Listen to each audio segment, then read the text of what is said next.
primer lugar nos va a hablar Paulino Pastor, que es presidente de FEDECAI, que es la Federación de las Asociaciones de Cabeza Genital Inferior de España, y Paulino nos va a hablar sobre un certificado de FEDECAI COVID Safe, el alcance y el contenido de este certificado que ha desarrollado FEDECAI, y sin más, pues Paulino nos va a centrar lo que se ha querido, lo que se quiere conseguir con este certificado y lo que ello implica, las buenas prácticas que este certificado incorpora. Sin más, Paulino, gracias por tu colaboración y te paso la palabra. Muy bien, pues muchas gracias. ¿Me escucháis, verdad? Sí, sí, se te escucha. Muy bien. Voy a compartir.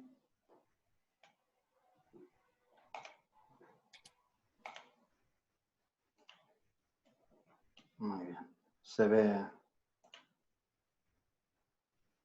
ve mi presentación, ¿verdad? Sí. Paulino, un momentito. Se me ha olvidado comentar que las preguntas, habrá un coloquio al final, las preguntas que vayan surgiendo, por favor enviarlas mediante el chat, las vamos a ir recogiendo y al final de las 3 exposiciones pues recogeremos las preguntas, las agruparemos y se hará un turno para responder a las preguntas. Muy bien. Adelante, pues perfecto. Bueno, pues muchas gracias a Becai, muchas gracias Pedro y muchas gracias también a todos por asistir, por compartir este rato con nosotros y comentar un poco qué podemos hacer en esta situación tan especial, ¿no?, que nos está tocando vivir. En FEDECAI, pues desde el primer momento, la verdad es que hemos sido bastante activos, hemos desarrollado algunas guías, algunos documentos que pudieran servir de ayuda, como bueno, muchas otras organizaciones lo han hecho y nosotros no podíamos ser menos. Y finalmente, pues un poco como colofón de todos esos documentos que hemos hecho, pues decidimos finalmente también el tratar de aportar un granito más de arena con esta idea de la certificación, ¿no? El certificado COVID Safe, con este diseño, porque a veces también es muy importante la comunicación, este diseño de un logo sencillo. En primer lugar, lo que es muy importante dejar muy claro cuando se habla de estos certificados que han tenido alguna contestación también, sobre todo con esas ideas de COVID-free, etcétera. Bueno, lo que es súper importante es que tengamos presente que nadie puede garantizar o asegurar que en un espacio determinado vamos a ser capaces de eliminar los contagios al 100%, porque en realidad al final son personas infecciosas las que nos están transmitiendo de unos a otros y eso, en cuanto hay algún tipo de contacto, etcétera, pues lógicamente es inevitable. Es inevitable al 100%.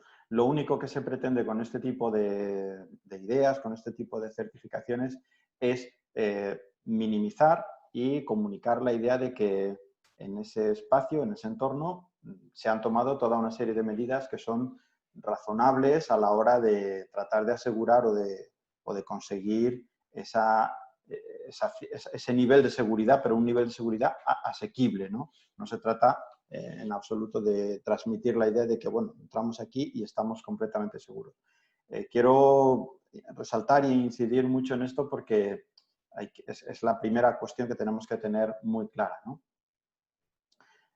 En segundo lugar, pues nos vamos un poco también al inicio de la pandemia, en la que se empezó a hablar de cómo se transmitía, cuáles eran las vías de contagio, ¿no?, cómo se transmitía el virus. Entonces, en aquel momento, la OMS pues, nos dio esta gráfica que es bastante clara, ¿no?, en la que vemos la persona infecciosa que genera a través de la tos, etcétera, como ya todos sabemos, gotas, ¿no? Y estas gotas son las que pueden afectar a la persona sana, ¿no? En estas últimas semanas hemos empezado a escuchar que el virus se transmite por el aire con bastante probabilidad. Todavía nadie somos capaces de asegurarlo, pero con bastante probabilidad el virus se va a poder transmitir por el aire, lo cual también le da más peso a nuestro sector de la calidad ambiental, el sector de la climatización, porque al final está claro que todo lo que el resto de ponentes, en concreto Ricardo, nos va a hablar relacionado con la climatización, cobra mucha importancia, ¿no? Yo siempre fui bastante crítico con esta idea de los 2 metros. Siempre he dicho, y lo he dicho en varios webinars desde marzo, que esto del 1,5 metros o los 2 metros son meramente orientativos, ¿no? Que la generación de gotas es un continuo de diferentes gotas de diferentes tamaños que no son, entre otras cosas, no son estancas. Los tamaños de gotas van variando porque se va evaporando el agua de la saliva, etc. Entonces, si me permitís, a mí nunca me ha gustado esta idea de a los 2 metros, parecía como que a los 2 metros el virus tenía como una especie de barrera invisible y de pronto desaparecía. No, esto no tiene ningún sentido, ¿no? Y parece que ahora lo empezamos a ver cada vez más claro, ¿no? Entonces, hablábamos al principio de que la transmisión era por gotas grandes, fundamentalmente, y en un entorno cercano. Es obvio que la probabilidad es mucho mayor, porque ahí la carga vírica es mucho más alta, pero esto es toda una cuestión de probabilidades.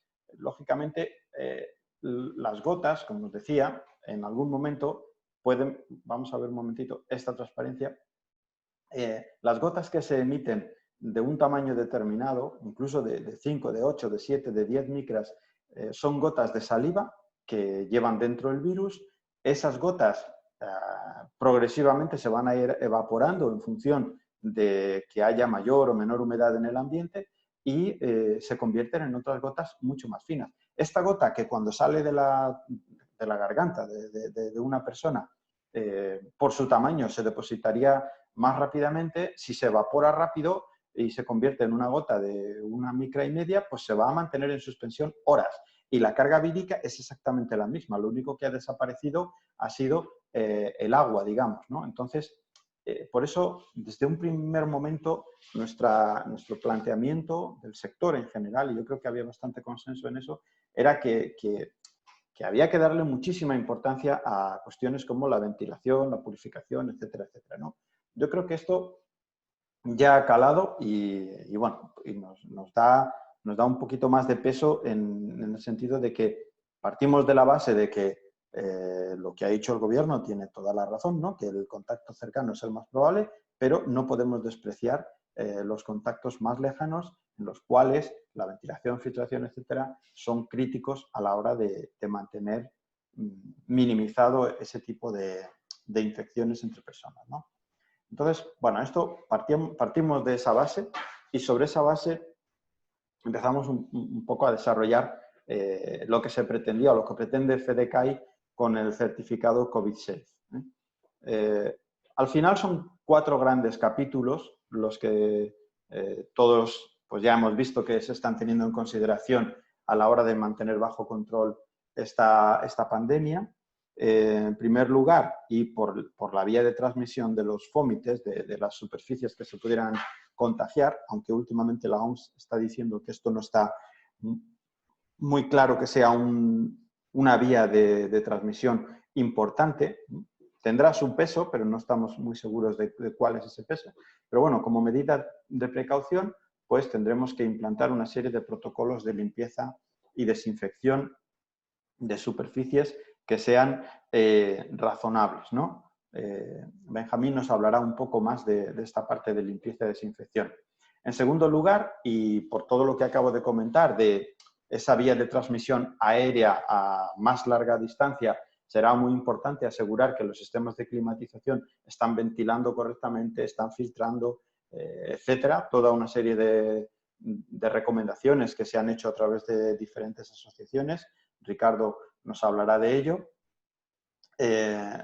Desde el punto de vista del certificado COVID-Safe, lo que se pide es que se haga una auditoría de esos sistemas de climatización, que sepamos caudales, tipos de filtración, incluso niveles de higiene, etcétera, etcétera, ¿no? Este sería el segundo capítulo.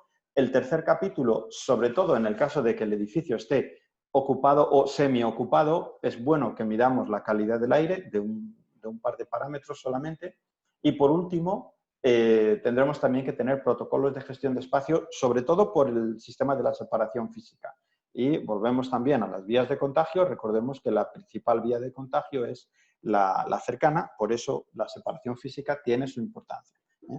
¿De acuerdo? Entonces, yo voy a profundizar un poquito en el capítulo 4, protocolos de gestión de espacios, porque el resto de ponentes hablarán de los capítulos 1 y 2. ¿De acuerdo? Bueno, en higiene y desinfección, pues tendrá que haber una serie de protocolos, pero también el certificado lo que pide es que tengamos una serie de controles de calidad.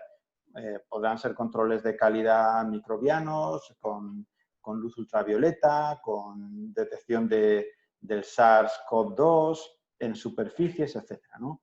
Con luz ultravioleta me refería a la visualización, ¿no? De manchas pre y post limpieza en diferentes superficies de alto contacto para asegurar que todas estas superficies se tratan correctamente. ¿De acuerdo?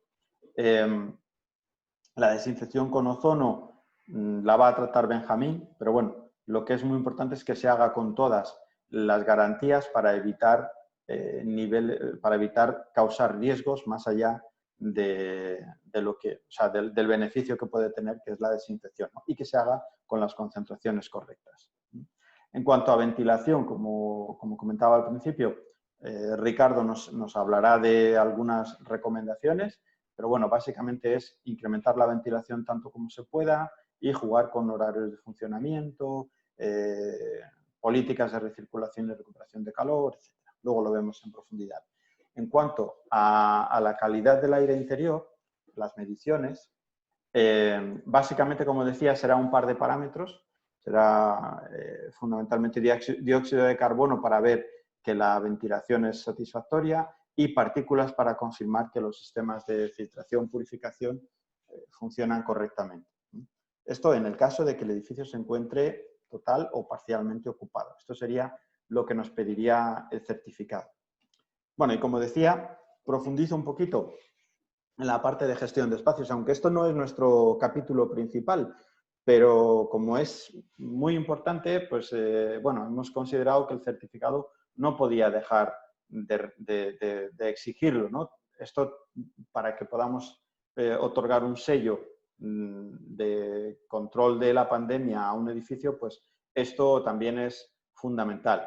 Y bueno, la verdad es que los ítems que vamos a tocar aquí yo creo que ya se han hablado por activa y por pasiva, y la verdad es que ya casi todos incluso los hemos visto ya en nuestros espacios de trabajo, en los centros comerciales, en multitud de sitios, ¿no? Se trata fundamentalmente de asegurar distancias, de asegurar, incluso de poner barreras físicas, paneles, etcétera, como ya hemos visto. Todo lo que tiene que ver con cuestiones personales, tipo mascarilla, etcétera, lo obviamos aquí, pero bueno, a nivel de gestión de espacios, algunas ideas. La primera, limitar la ocupación, que esto incluso tiene beneficios en cuanto a que mejoramos la tasa de ventilación por persona. Pues habrá que usar diferentes sistemas de conteo o de identificación de cuántas personas están en cada momento en los espacios.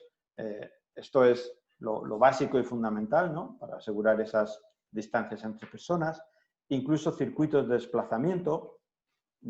Quizá, bueno, la verdad es que el nivel de riesgo de cruzarse es mínimo, pero bueno, como no es algo excesivamente complicado, pues se puede aceptar, ¿no? Se pueden poner circuitos preferentes para evitar o minimizar el cruzarnos entre diversas personas dentro de los espacios cerrados.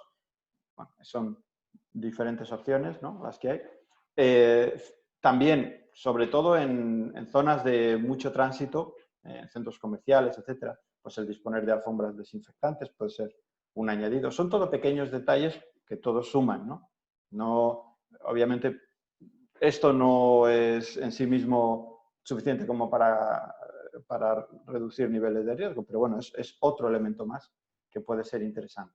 Los ascensores sí que son un punto bastante crítico, pues hay que limitar el número de personas, incluso a lo mejor poner marcas en el suelo para saber cuántas personas como máximo pueden entrar, cómo de separadas tienen que estar. Si os fijáis, incluso en este caso, que no se está haciendo en muchos sitios, quizás es un poco excesivo, pero en este caso lo que te piden es que las personas estén como castigados en el colegio, ¿no? De cara a la pared. Bueno, Sería un añadido. Se ha escuchado también el poner lámparas ultravioleta dentro de los ascensores, de tal manera que cuando están vacíos se pongan en marcha.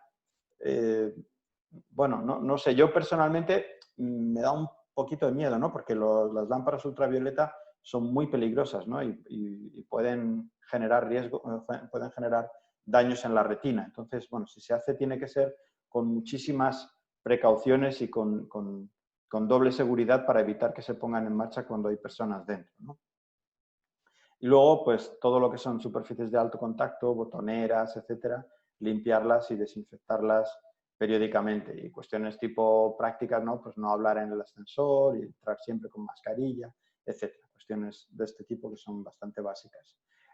Para facilitar también la separación, pues alejar lo más posible los puestos de trabajo, si no se pueden alejar, poner mamparas, etcétera. Esto típico que estamos escuchando.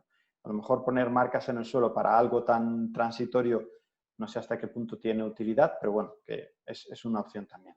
Todo lo que son espacios de uso compartido, pues simplemente se pueden retirar alguna parte del mobiliario, ¿no? Para incrementar la distancia entre las personas.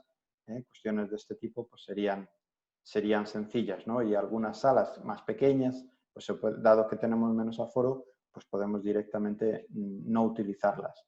En espacios de uso compartido, pues a lo mejor se pueden poner toallitas desinfectantes de tal manera que cada usuario, según termine el uso, pueda limpiar y desinfectar, un poco por solidaridad con los demás. Cuestiones de este tipo pues son sencillas de hacer.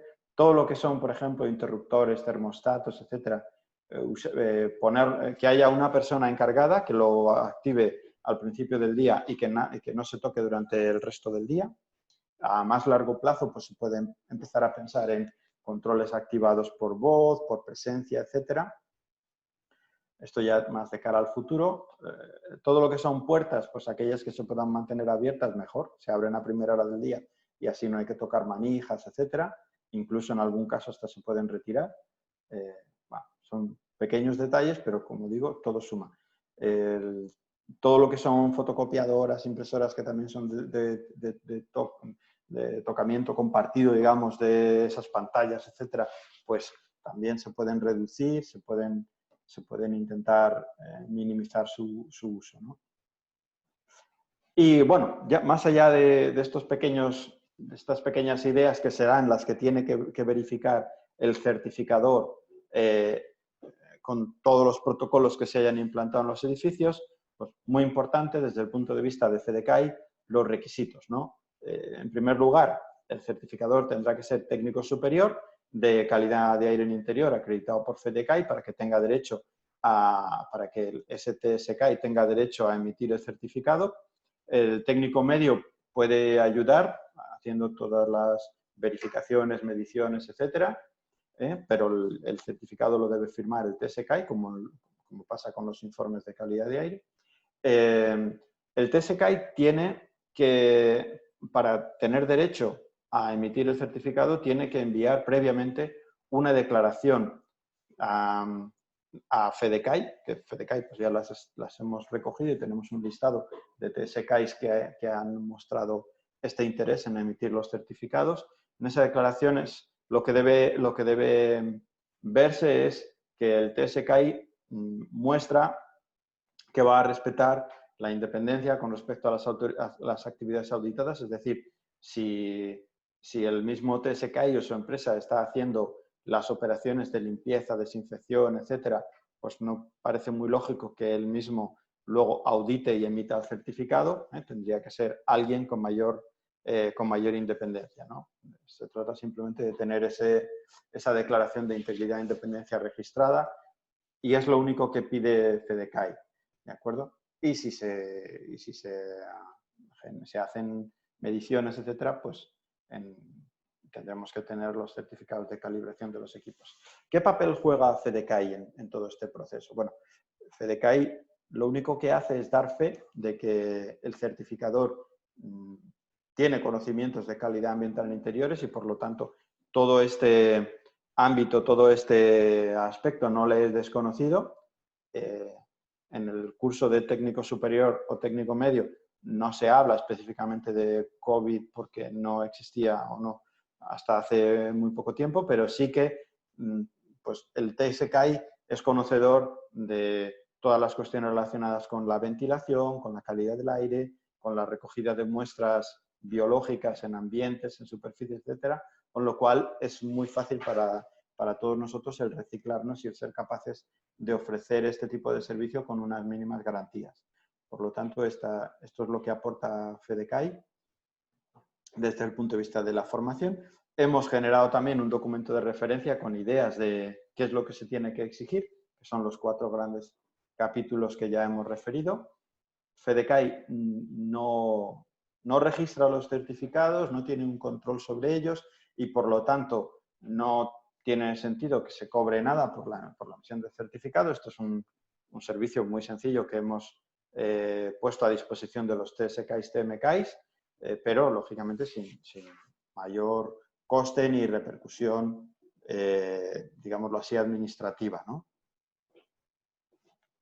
En el caso de que el edificio que es investigado por el certificador, por el TSCAI, cumpla todos los requisitos que se piden, el edificio podrá exhibir un certificado de edificio COVID-safe, ¿no?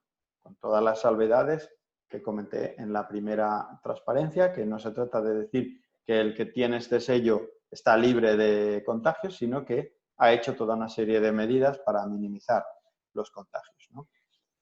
Y bueno, por mi parte nada más. Muchas gracias y luego en el turno de preguntas, pues cualquier cosa que necesitéis a vuestra disposición. Muchas gracias.